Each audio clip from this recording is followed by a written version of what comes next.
Is Chuck Hagel, as Secretary of Defense, the radical reformer that those on the right feared and many on the left hoped for, or has he already been co-opted by pressures and norms of the defense establishment that he promised today to take on? Joining me at the table is Mattea Kramer of the National Priorities Project, a tax policy research group, Spencer Ackerman, senior reporter for Wired's national security blog, The Danger Room, and Maddie Duppler, policy director at Americans for Tax Reform. Take a listen. Let's make no mistake.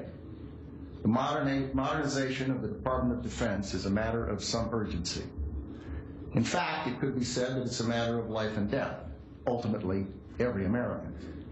A new idea ignored may be the next threat overlooked. A person employed in a redundant task is one who could be countering terrorism or nuclear proliferation. Every dollar squandered on waste is one denied to the warfighter.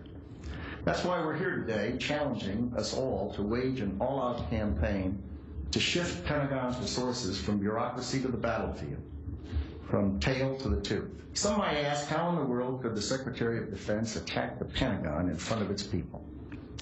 To them I reply, I have no desire to attack the Pentagon. I want to liberate it.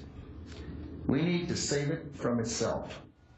Now, I'm now confused in how to throw to you, Mattea, because what I want to say is, well, Hagel didn't sound Rumsfeldian, but then is that a good or bad thing, that he did not sound Rumsfeldian? Oh, hard to tell, hard to tell. You know, this year, in the so-called austerity climate, we're going to spend $630 billion on defense. And here's the thing. They can't even tell us where all that money's going because the Pentagon can't pass an audit. Those are big numbers. Hagel put out some big stuff today. There's a lot to be excited about. He said, we can't just tweak. Now the question is, we've heard that before.